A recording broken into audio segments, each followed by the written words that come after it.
historic partnership that brings together vision, inclusion, and Filipino resilience. Tonight marks the beginning of a transformative journey, one that empowers drivers, cleaner cities, and redefines public transportation in the Philippines. Now, let us give a round of applause to Shamsi Susupli, Ambassador of Wuling Philippines. Hello, good afternoon everyone. We are very, very excited about this partnership with HAIL and of course LTFRB. You know, with Wuling Philippines, we've always been pushing for zero emission, clean energy. And with Miss Rivers Philippines, our advocacy is really to provide a better option, a better choice for every Filipino. And so we are here together with Wuling Philippines, partnering, championing, and hoping that more and more Filipinos would switch to electric. So thank you very much for being here today. Well, thank you so much for that. Let's give us a round of applause for the President of Wuling Philippines, Mr. Lloyd Lim. Good day, everyone. Today marks an important step forward in sustainable mobility. Through the partnership between Wuling, HAIL, and LTFRB, we're not just deploying electric vehicles, we're pushing for smarter, cleaner, and more inclusive transportation. Our commitment begins with the launch of the EV Livelihood Program, aligned with the government modernization goals. Wuling is proud to support this vision by providing reliable, zero-emission vehicle designed for the needs of Filipino commuters and operators alike. This is just the beginning. With the support of LTFRB and our shared mission, we look forward to scaling this effort and providing the electric mobility that is not just viable but vital to the Philippine society. Thank you, and let's move future forward together. Thank you. Thank you so much for that. And now to officially open the program, we welcome the leader of HAIL Transport Incorporated, an engineer who has championed transport modernization through technology and inclusive growth. Please welcome Engineer Enrico A. Tamayo, President of HAIL Transport. Good afternoon, gentlemen and ladies. It is my honor to be here, to be part of this prestigious event. And I can say that the collaboration between Wuling and HAIL is very timely. Okay, this is a part of our government initiative to launch the zero emission in our country. First, HAIL then wants to provide the riding public and the drivers a very, very we want to accommodate them, our drivers, give them the decent earnings, and for them to have a good livelihood. Okay. This is more than a luncheon event. This is a declaration that in the Philippines we can build a future where technology serves the many, not the few.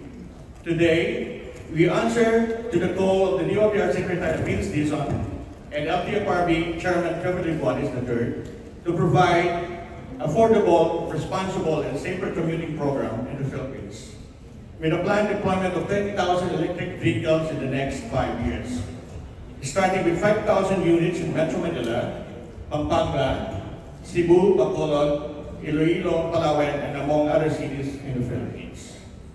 Zero boundary, zero monthly amortization, only 10% booking fee, LTFRB primary subsidy, free annual insurance. And those are only the few that we can promise our drivers to give them the chance to have a good living. Thank you. Let us also give a round of applause for the CBO Chief Business Officer of HAIL Company, Mr. Michael De Los Santos. Good afternoon, all our guests and VIPs, and thank you so much for coming. I'd just like to let me walk you through the key features of this program. First of all, the drivers doesn't pay anything upfront. There's no down payment, no boundary system, no monthly amortization. So this is the first in the Philippines, no? That's why we're going to launch this for the Filipinos and all for the Filipinos. And this is 100% Filipino-owned TNC company, partnered with Wuling. Thank you very much, Sir Lloyd. Ma'am Shamsi, thank you so much.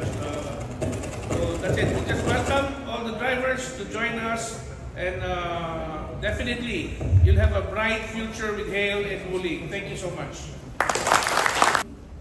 Okay, we would also like to welcome Mr. Nathan from Hale Protect. Let's give him a round of applause. Magandang hapon. Thank you very much for the partners sa media natin, sa mga kaibigan na sharing this moment with Hale and Wuling. Thank you very much again for the partnership. I think we have proven one thing today. Today we have proven that we can innovate not only for the transportation sector but also for the environment. So that's very important nowadays. No? So today the commitment has been made to get Hale together with Wuling that we will provide not only a world-class transportation system, but also a green, smart, clean transportation solution for every Filipinos. So thank you very much for your time. We will be launching different products, different program sa ating platform. And then we will be focusing on two things. One is for a good transportation for Filipinos. Number two, a livelihood program for all of the partners. Maraming salamat. Gracias. Thank you so much. And also, we would like to welcome our guest, Ms. Feliz Clarion Thea, present as Miss Philippines Air 2024. Thank you so much. Now that we officially open, we will be having all the questions, and anything from the press, we will be passing the table now. Hi. Good afternoon. I'm Nolly for opening for this. Anyway, can you enlighten us more about this partnership between Hale and Wuling? I mean, aside from the perks that you mentioned earlier, what are the other benefits that await the end user, which are the Filipino drivers? Thank you for your question. Meaning the partnership with Wuling and Hale. I'm glad to say that this is the most important time for a company like us, TNBS, and a company providing electric vehicles in our country. The purpose of which is to minimize carbon emission, and at the same time to give our drivers a decent earnings. Comparatively speaking, the use of electric vehicle is much lower comparatively to the traditional conventional vehicles. We are just using 1/3 energy as to compared to 100% of the traditional vehicle. So by that, our drivers can earn more, and we are really, our purpose for this is to give our drivers the decent earning they deserve for a very, very long time. Thank you. Okay, sir. Is this program already started or not started? Actually, it's ongoing already, but we're going to boost it as days go by. We're going to do it step by step. Okay. Kumusta naman yung response ng mga drivers natin to this program? Actually, the reaction of our drivers, they really love the program. It is in my deal. By really driving our vehicles, after 7 years, by driving loyally with us, we are going to reward the vehicle to them. Unlike in other companies, they keep on driving, but there's no such thing as a reward system, and there's nothing that they can wait after a certain period of time. In the partnership with us, Hale and Wuling, after 7 years, loyally driving our vehicles, they can get and then be awarded the vehicle. Big loyalty award. Yes. Thank you very much and more power. To add on that, so since EVs, I've said this before, na compared to a gasoline car, the consumption and the expense, we talked to some of the drivers, malaki sa kanilang nakukuha na income napupunta sa gasoline. But because this is a pure electric vehicle, it's 1 peso per kilometer. And so, talagang mas bababa yung kailangan nilang maabot. Kumbaga, everything else will be income na ng ating mga drivers. And hopefully, because of that, because they will have lower expense, then we can provide a lower transportation fee for the Philippines. Yes. Just to add lang, no, dahil magkakaroon tayo ng mababang expense dito for cost ng mga driver natin, actually we'll be launching very soon yung Hail Protect. So I think this is the first program that will give our drivers a health insurance, hospitalization insurance, that is for free. So that's part of the program of Hail. Since mababa yung costing natin, then we can give more to the drivers and to the passengers. Paano po makaka-avail yung mga Philippines drivers doon sa program po na ganyan ulit? Paano po nila ma-avail? Yeah, thank you. You can avail it, you can go to our website, hailph.com, and then if you're a driver, you can go to the driver, you can click the driver if you want to drive for Hail, or if you're a user, you can click the user sign if you're a user. But this program, these are all for Filipinos, no? Like what you're asking, we're doing this because we are all 100% Filipino-owned company. We'd like to help the Filipinos as well to have their own. That's why we have this program. We call this program From Driver to Owner. No? Ito yung programa na makakatulong dahil like what Shamsi was saying a while ago, na if you drive other vehicles, you need at least 3,000 or 4,000 a day before you start. You pay them for 3,000 or 4,000 a day before you start earning. Sa Hail, ang fee namin is only 1,700, and after 1,700 per month, that includes everything. Your monthly amortization, you don't have to pay anything. You don't have to pay anything. Andun na lahat. So, it should mean pag pasok, if you start earning 1,800, that 100 is already yours. 3,000, if you reach 3,000 pesos, sa iba, kakayod ka pa because you have to earn after 3,000. This one, after you earn 3,000 pesos, you can go home and relax and enjoy your family already. Ito yung kagandahan sa programa po natin. Kaya nga ako nagpapasalamat sa ating partner, si Mr. Lloyd of Wuling, dahil dito sa collaboration na to, we could help a lot of Filipino, not only the Filipinos that we have here in the Philippines, but also the migrant workers outside the Philippines. Matutulungan po natin sa papaano kung paraan, lalo na sa mga migrant workers. Di ba nagpapadala sila ng pera dito? Instead of sending money, they can avail the program. They can avail the program, yung kinikita na pwede niya ipadrive sa kapatid niya eh. Di ba? Pag pinadrive na yung kita, ibigay niya na sa kapatid niya. After 7 years, kanila pa yung sasakyan. No? So, ang dami namin nakakausap na driver na talagang they're very happy. They're very happy and they're really waiting for this program. So, maraming nakaabang. Thank you. Follow up lang po, sorry. Yung health insurance po, included na po ba sa program or still ongoing? We're still ongoing structuring right now. But definitely, if papasok siya, if you're a loyal driver, actually, yun ang magiging perks natin sa mga driver na who's driving loyal, yung loyalty niya na kay Hail, wala sa ibang kaibigan. Yeah.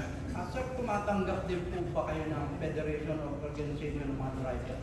Pwede bang makipag-collaborate sa inyo? Yeah, definitely. We love to, like yung mga cooperatives or yung mga drivers association, may mga ganun eh. May mga grupo sila. We welcome them as long as they're willing to transfer their, actually may mga partner tayo dito na kasama sa Federation ng mga drivers, no? Especially sa mga van operators, sa mga natin, we welcome them. My name is Bill Bo. My question is for Ms. Shamsi Subsubi. Madam, since Wuling Cars is an electric cars, we can expect po ba na mas wider yung places natin or location na merong available na charging station? Kasi most of my friends kasi always question nila sa akin is, ayun mali ba, available ba any part of Metro Manila yung charging station? Actually, we are already starting deploying our charging stations. Actually, here in GBM Tower, we have 10 charging stations on the second floor. We will check it out later. And we have partnered with Robinson's offices. So we are launching how many charging stations? The 200 plus buildings will be donating charging stations. And apart from that, Hale is also putting up hubs in malls here in Metro Manila. So sa terminal na yon, aside from yun ang waiting area ng ating mga drivers, it will also be a charging station for them. And I believe it's not just Wuling, no, but a lot of electric vehicles are ramping up their charging as well. And sabi ko nga din, apart from the charging stations that we have in the different malls or different buildings, no, what's good with Wuling is that if you have a home, if you're not living in a condo at this moment, no, you can charge in any 220 outlet. So it doesn't have to be a special outlet or it doesn't have to be installed na meron ka bang ano doon, no, na talagang for your cars. Sa amin, in our house, we just use our normal outlets to charge our cars. Pero syempre, slow charging yun. So when we talk about fast charging, yung easy charging, yun yung ibang ano yun. Talaga, it's a separate line because it has a huge voltage. But if you are okay with slow charging, which we have done, we've been using our EVs for already 2 years, and we would charge at home overnight, and siguro 10%, 1 hour 10%. So if you want mga 8 hours to have 100% on your car. But if everything naman umuwi ka, and if you're just traveling within Metro Manila, like for us, we only have to charge maybe twice a week. That's how convenient the Wuling electric vehicles are. So if you have any outlet just outside your home, or meron din kami na extension cord that we provide, para kung medyo malayo, pwede pa rin maka-abot yung ating mga charging for our electric vehicles. Follow-up question po. Sorry. Yes, go. So, dun sa nasa target na 200 plus na charging station, is that for free po ba every charge ng mga drivers, or may specific amount po or fee? Yes, for the 200 buildings that we're donating the charging stations. For Wuling car owners, we will give them a card na may load. So, we're gonna pinpoint how much it would be, but maybe it will give you a free charging for, parang ganito, ayan, Wuling EV Charge Pass.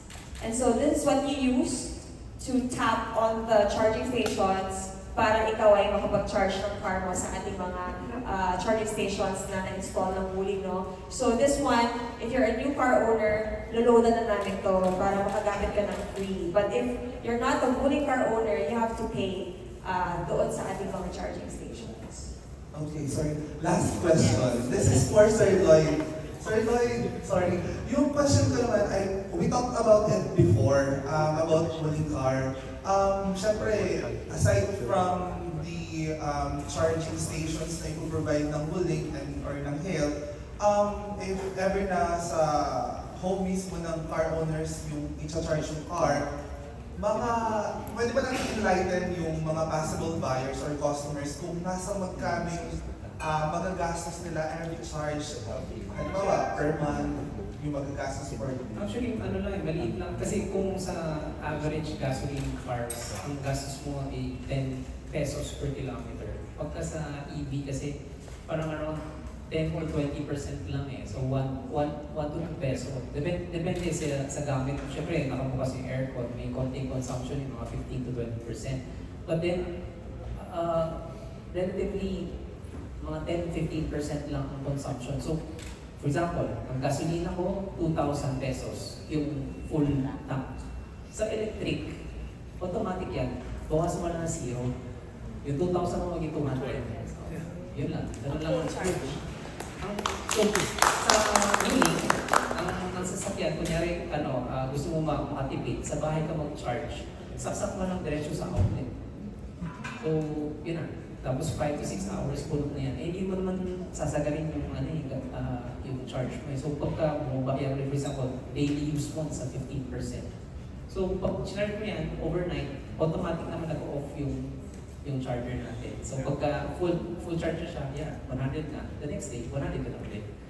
Dito ko lang na-feel na everyday, 100% ang aking EV. Kasi pag sa gasolina, ang sakit sa bulsa. I'd like to add, like for hailing, we're putting up a hub, a charging station hub, na meron at least sa isang hub, we will definitely put one fast charger. No? Kaya, so if the taxi drivers or the TNVS drivers, they're worried about the charging time or we will be putting fast charger, meaning 30 to 45 minutes full charge na yung isang sasakyan. Ganon din sa hub na gagawin namin kung saan yung mga garahe or kung saan nakaparada yung mga EVs. May mga maglalagay din kami ng fast charging stations. So definitely, hindi mabigat para sa kanila. Like what I've said a while ago, yung 1.7 inclusive na po yun. Inclusive na doon yung inyong monthly amortization, inclusive na inyong charging fee, admin fee, everything, lahat po ng fee. Ando doon na po lahat. Wala daw. Salamat. And to add it po, I tried to ride yung Woolly car na po many times with Madam Shams and Sir Lloyd, and it's super smooth. You should try. It's a must. Ano po kayo mag-charge? Regarding po dun sa charging station, possible po ba dun sa mga expressway, dun sa mga gasoline station na may mga food court, dahil kadalasan po, doon sila nagpapahinga habang bago bumiyahe ulit. I think it's not just us, no, but I think some of the gasoline stations have now been putting up their fast chargers na, no? Ang comment ko lang din naman doon, of course, they have to make profit, so mas mahal if you charge in the fast chargers. So I always recommend to the owners, no, if you're not naman, of course with Hale will be providing the fast chargers for the drivers. But if you're like a private car owner, I do recommend if you can charge at home, it's much better kasi mas lower ang per kilowatt hour ng isang residential bill compared sa commercial. So, like for us, sabi nga ng mga tao, baka naman biglang tumaas ang bill ko sa pera ko. But for us, I think we already have 5 EVs at home and negligible. You can't even feel that. Baka mas mahal pa nga pag naka-aircon ka the whole day, you know? Parang sa 5 EVs, parang 5,000 per month lang. Yeah, kasi parang, isipin mo, 1 EV is like 300 kilometers ang range, no? So 0 to 100, that's like 300 pesos to charge it. But for us, we never get to use everything in 1 week, eh. Because we're in Metro Manila, isipin mo lang, no? From here to Manila is just 12 kilometers. So, ilang percent na natin of the 300 kilometers na 100% mo? So when people are skeptic to convert to electric, they're always scared of, meron silang ang tawag nila doon, range anxiety. It's like a cell phone. So the moment you open your car, there's a battery level. So, di ba, before ka naman umaalis ng bahay, sinacharge mo yung phone mo, make sure mo na full charge ka. Same with a car. So, the moment you open your car, you can see how much you have, and you know how many kilometers it can run. And punta ka sa Google Maps, no? So, tignan mo, saan ka pupunta? Pupunta ka ba ng Palayo? Pupunta ka bang Tagaytay? So, i-plot mo from your house to Tagaytay, ilang kilometers. So, sa amin, it's just like 80 kilometers lang yata, or 60 to 80 kilometers. So, meaning, if your car's range is 300 kilometers, makakapunta ka, makaka-uwi ka, 50% pa lang ang nagamit mo. So, bakit ka matatakot? Siguro mas matatakot ka if Baguio na, no? But we already have cars that have 500 kilometers range. And eventually, for sure, no, with how technology is now moving so fast. Eventually, magkakaroon tayo ng 1,000 kilometer. When that happens, then Baguio, balikan, kaya na rin. But kami, we've driven our car to Cabanatuan, and we left Manila at 82%.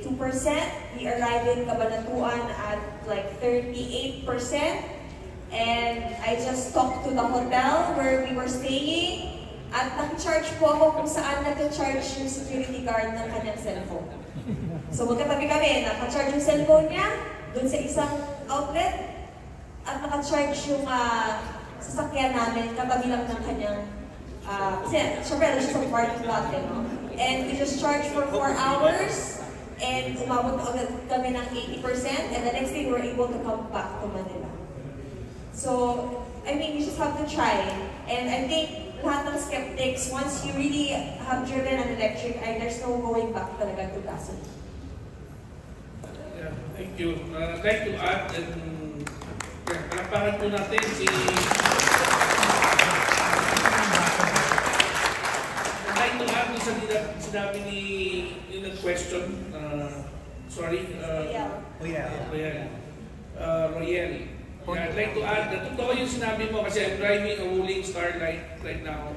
Totoo yun, sobrang ganda ng ride, sobra. And na-shock ako, 60% na lang yung kanya, 80% pa eh. Ako 60% na lang. And I was thinking na mag-charge ako. I went to Angeles, to Clark. I was expecting that may mga charging station doon. Wala pala. Pero sa totoo lang, nakapunta at nakauwi ako ng 60% yung battery ko. Kaya, you don't have to worry. Sa lahat na nag-worry, sa lahat na nanonood ngayon dyan, you don't have to worry about alam naman natin, like sinabi ni Ma'am Shamsi kanina, na nakikita nyo how many kilometers left, how many percent of the battery left. Diba? Parang cellphone lang. Kung nakita mo sa cellphone mo, diba, kung lolobat ka na, charge mo na siya. Diba? Or hindi mo na, i-off mo na or charge mo ulit. So, ganun lang.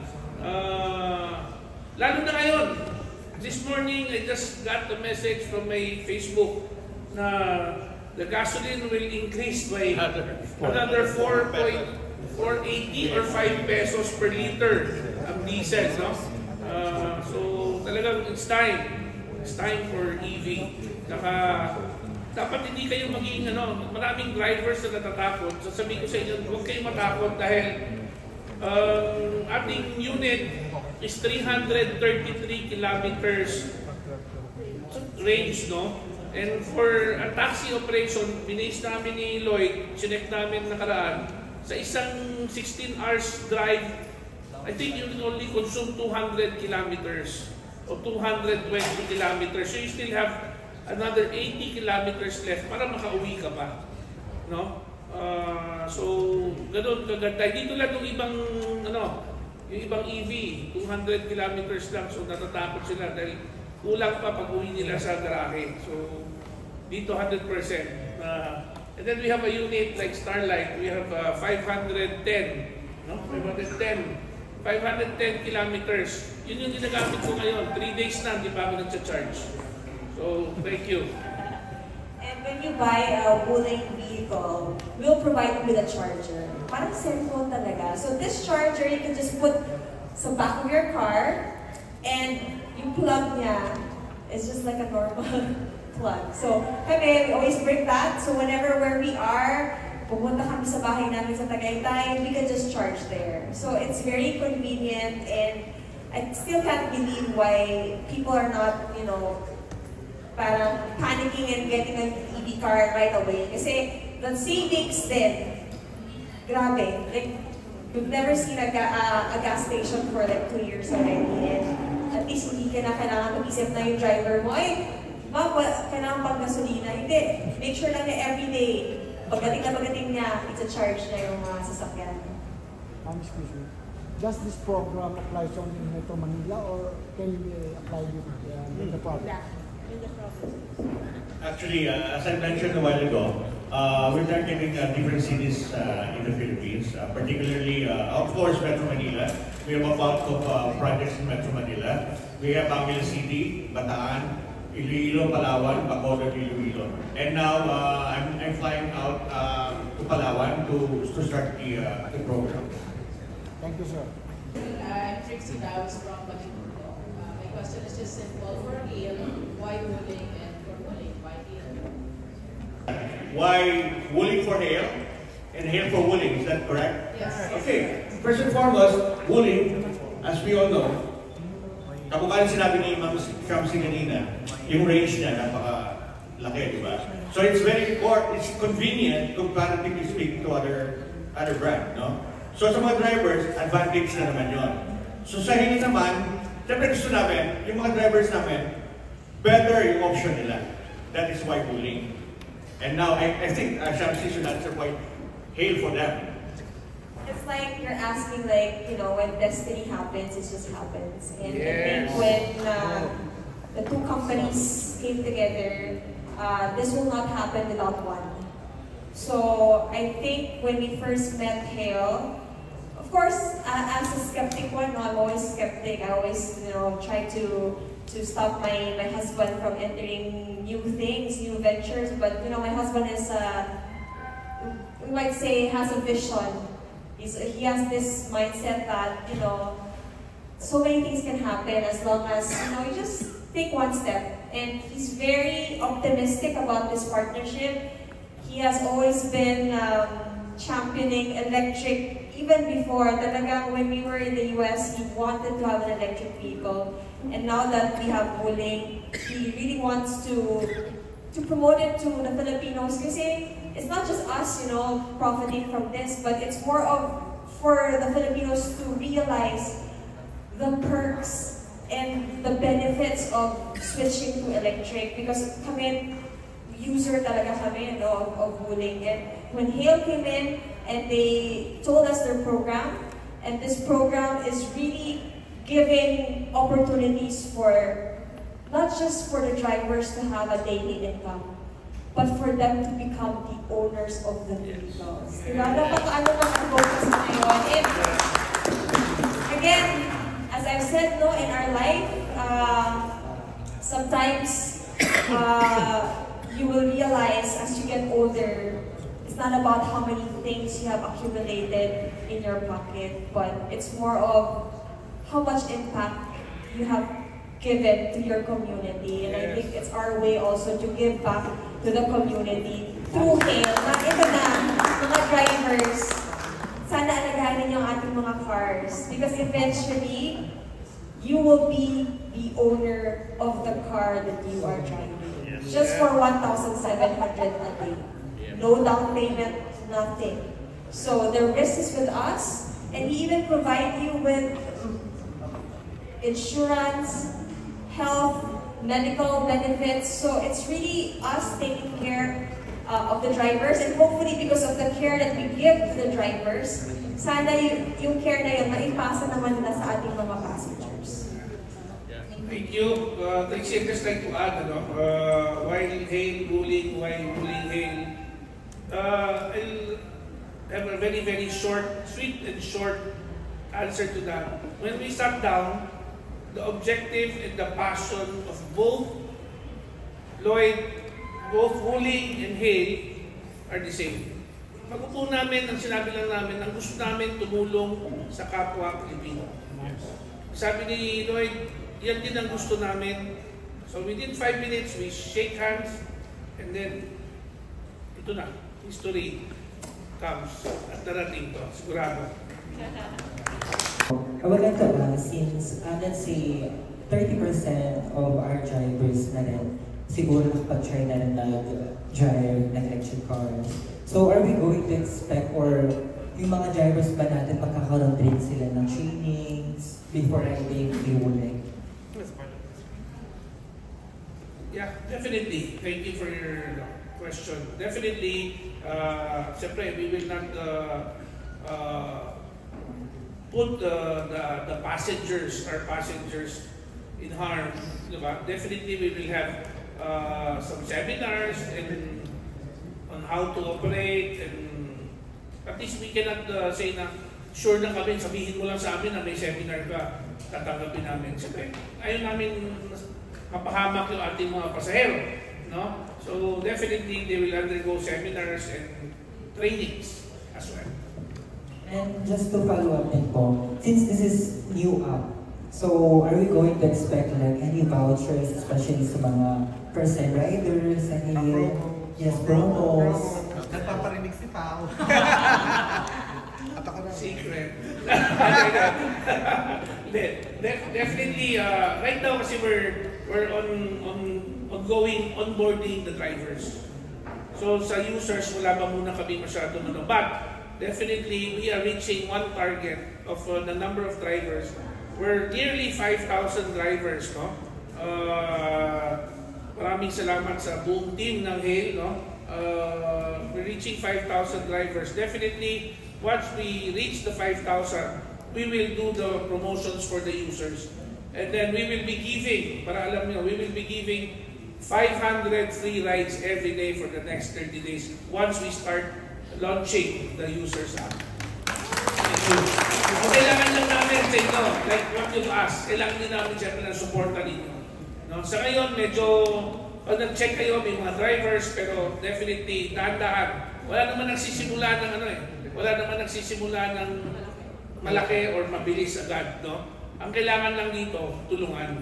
Di ba? Yung support nyo sa media, yung support ng Wuling, yung support ng Hail team, lahat yan kailangan natin lahat. Siyempre lalo na support sa taas, sa ating buong may kapal. Kaya yan ang importante. Salamat. Sir, as you know, cars, as we use it every day, siyempre may nasisira dyan. Brake pads, the consumable parts. Sana bibili po yan? Yun ang inaayos natin sa Wuling. So, of course, hindi lang siya pagbebenta ng sasakyan, kundi pag after sales. So, syempre, makakaasa kayo na ang Wuling ay nandyan para, of course, the car is covered. Meron siyang car service warranty, meron siya sa battery. Ang battery natin 8 years. So, basically, kung nagkaroon ng problema ang batterya, ang haba ang buhay ng battery, may 2,000 cycles siya. So, basically, ang isang cycle, isang full charge. So, ibig sabihin, kung hindi mo siya ginamit, kaya sa 100 mo, 20% ka lang gumamit sa isang araw. 5 beses mo i-charge para mga 1 cycle. Ganun kahaba. So, pwede umabot ng 20 years, pwede umabot ng 40 years, depende sa gamit ng battery. About sir yung mga gulong? Sa gulong, syempre, every EMS, meron tayong schedule ng EMS. So, i-check natin yung gulong mo, i-rotate natin. Kasama yun sa usual natin. Pero yung I'd like to add yung sa ating program, wala silang ibang gagastusin kundi yung tires na. The wear and tear of the tires. Pero yung brake pads or anything, it will be under the warranty ng Wuling. Very good. Thank you, sir. Pero yung may time period yun, hindi yung forever. Hindi forever. Definitely. Hindi siya forever. How many years? Depende sa duration kasi merong kilometers. So pag na-reach mo yun, syempre pagka depende sa gamit ng sasakyan. Kaya ang sabi ni Shamsi kanina dapat ingatan ninyo as drivers kasi after 7 years, that car will be yours. So yung wear and tear niya, nasa sa inyo rin kung laspag ba kayo mag-drive or So it depends also sa inyo. Kaya, thank you. Thank you. Question po for Sir Michael, additional. So, as concern commuters, are we expecting po ba na mas lower the price unlike sa other apps for Hail? 100%. Definitely. Mas mababa yung natin. You can open now your apps, and then download use other platform. Makita nyo, pag 260 yung kabilang platform, sa amin siguro mga 200. 220. 200 to 220, more or less. Hail. Switch to Hail na. Yes. Yes, ma'am.